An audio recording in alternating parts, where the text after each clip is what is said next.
Here we look at a question which involves drawing an Arrhenius plot. We've got some data in a table, and the data is showing how the rate constant varies at different temperatures for the reaction of the decomposition of hydrogen iodide. And we can use data to work out the activation energy and the Arrhenius constant for this reaction by looking at how the rate constant changes at different temperatures.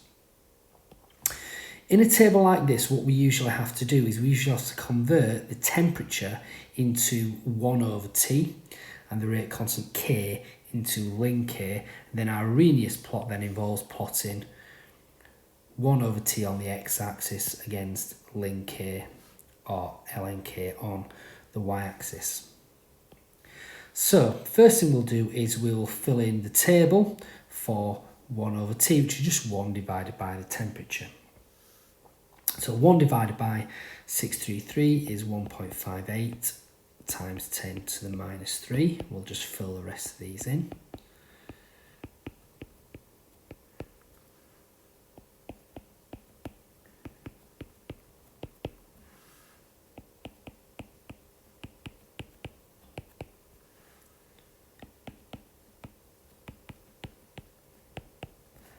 And then we need to do the ln K.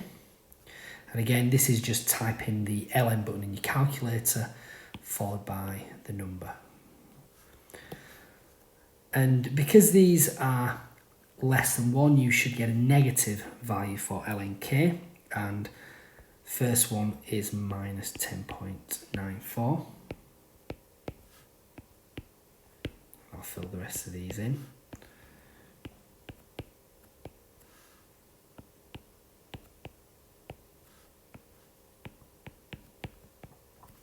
Now we need to do a graph of 1 over T on the x-axis against ln K on the y-axis, and I've already drawn this graph. So we can see we've got our 1 over T values increasing as we go across the x-axis. You can see here I've got the values, but they're all actually times 10 to the minus 3. And my ln K values, because they're negative, these values should be below, this y-axis should be below the x-axis, and they're decreasing as you go down this y-axis.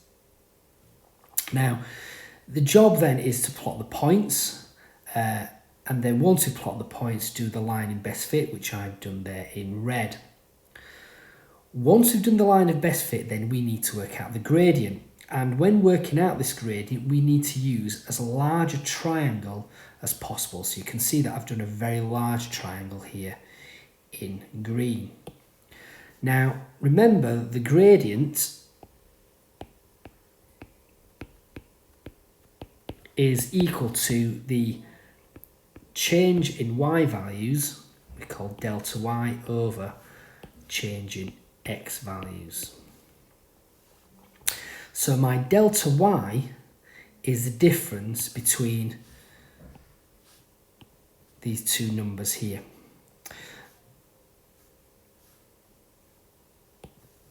The first number is 1.20 times 10 to the minus 3. So what we've done there is we've just got my green triangle and then extrapolated up there to give me this value of 1.2, and the second number we get is 1.59 times 10 to the minus 3, and again what we've done there is I've just got my triangle and extrapolated this up there to give me this value of roughly 1.59.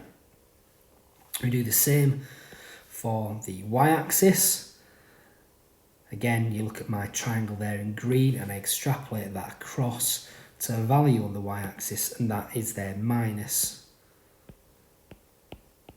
10.99 roughly, and this value here, if again I extrapolate this across to a value on the y-axis, it gives me around minus 2.70. This graph is just sketched quite roughly.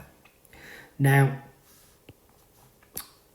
the gradient now can be calculated. The difference in my y values then is minus 10.99 minus 2.70.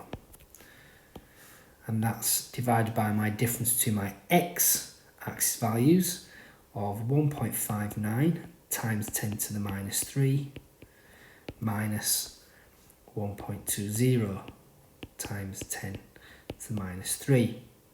And that should give me minus 8.29 divided by 3.9 times 10 to the minus 4.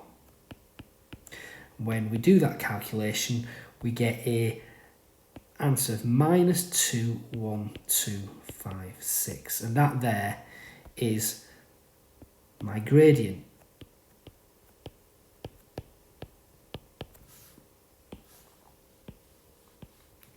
Now, remember from the early video, Arrhenius Plots 1, the gradient is equal to EA minus EA over R. That's equal to the gradient. So rearranging this to get the activation energy, that's equal to the minus gradient times R.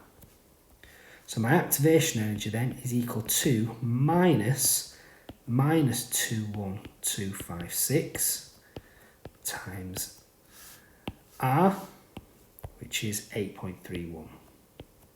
That value will be always given. The value of R is always given in the exam.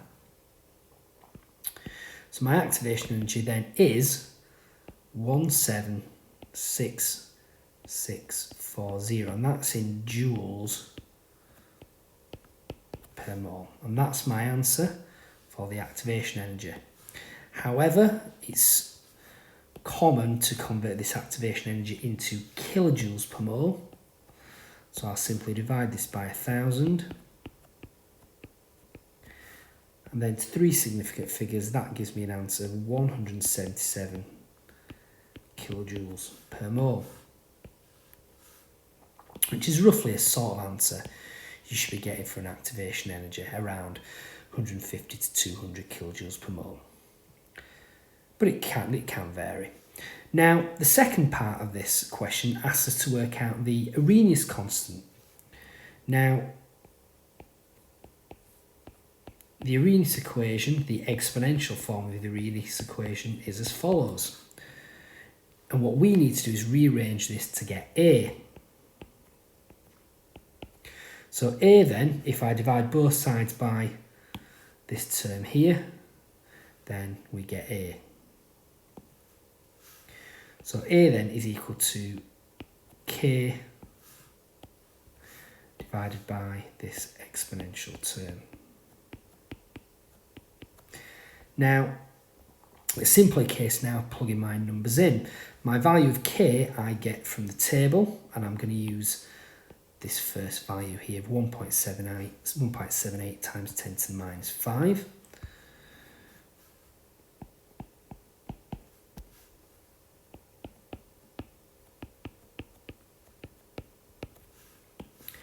And that's divided by E to the power minus. Now, the activation energy value I have to use is this one. It has to be joules per mole. The reason being is because the units for R involve joules. So to keep the units consistent, the activation energy has to be in joules as well.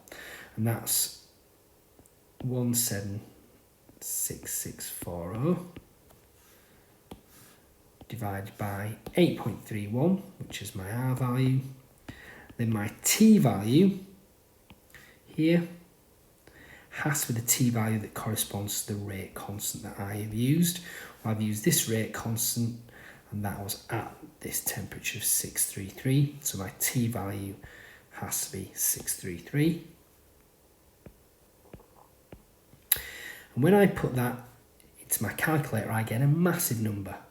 It's 682575336. With such a large number, you would always convert that into standard form, and that to 3 significant figures is 6.83 times 10 to the 9, a very, very big number. We would expect that because what this A value is really telling us is what is the rate constant if all the collisions were successful at infinitely high temperatures. So therefore it's going to be a very, very big value. Now the units for A are always the same as the units of the rate constant, and we can see from the table the units of the rate constant are moles minus 1 decimeters cubed, seconds to the minus 1, so they are also the units for the Arrhenius constant.